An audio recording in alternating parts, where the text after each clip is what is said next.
Halo semuanya, balik lagi sama aku Ilham Bintang Anugrah dari SMA Negeri Sumatera Selatan.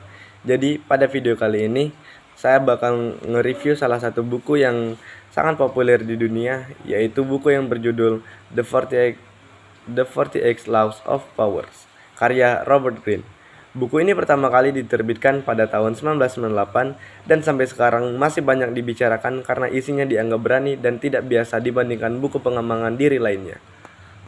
Seperti judulnya, buku ini berisi 48 hukum atau aturan tentang bagaimana kekuasaan bekerja dan bagaimana seseorang bisa mendapatkan, mempertahankan, atau melindungi diri dari kekuasaan. Robert Greene menulis di buku ini berdasarkan sejarah, filsafat, hingga kisah nyata tokoh-tokoh besar dari masa lalu.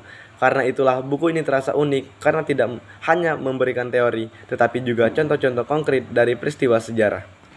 Secara umum, buku ini mengajarkan bahwa kekuasaan adalah bagian yang tidak bisa dipisahkan dari kehidupan manusia, bahkan dalam kehidupan sehari-hari, baik di sekolah, organisasi, maupun lingkungan sosial. Sebenarnya ada permainan kekuasaan yang terjadi. Salah satu hukum yang cukup terkenal adalah jangan sampai terlihat lebih hebat dari atasan. Maksudnya sendiri ialah, kalau kita terlalu menonjol, justru bisa membuat orang di atas kita merasa terancam. Ada juga hukum tentang pentingnya menjaga citra diri, bahwa terlalu banyak bicara bisa merugikan karena orang lain jadi tahu kelemahan kita. Selain itu juga, ada hukum yang menjelaskan tentang bagaimana musuh pun bisa dimanfaatkan menjadi keuntungan, karena terkadang orang yang menentang kita bisa motivasi untuk berkembang. Robert Greene juga menekankan bahwa rasa misterius atau sulit ditebak bisa menjadi sumber kekuatan, karena orang lain akan lebih segan. Dari semua hukum yang dituliskan, intinya adalah bahwa kekuasaan bukan hanya soal jabatan ataupun uang, tetapi juga soal kemampuan mengendalikan diri dan memengaruhi orang lain. Sebagai seorang pelajar, mungkin awalnya saya merasa buku ini terlalu jauh dari kehidupan sehari-hari. Tetapi, setelah saya baca lebih dalam, saya menyadari bahwa banyak hal yang lebih relevan bahkan di lingkungan sekolah. Misalnya, bagaimana cara kita berinteraksi dengan guru, teman, ataupun teman organisasi di sekolah ternyata juga dipengaruhi oleh permainan kekuasaan kecil. Saya juga belajar bahwa tidak semua hubungan yang tampak buruk itu selalu merugikan.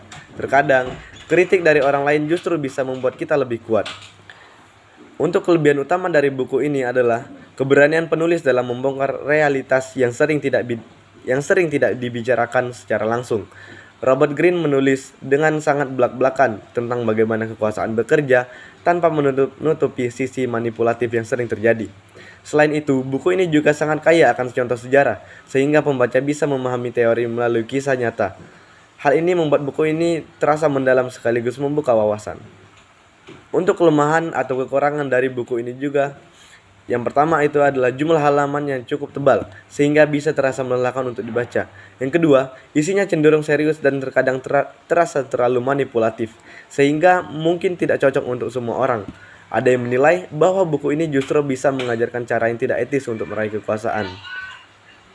Secara keseluruhan, The 48 Laws of Power adalah buku yang sangat kuat dan penuh wawasan tentang kekuasaan.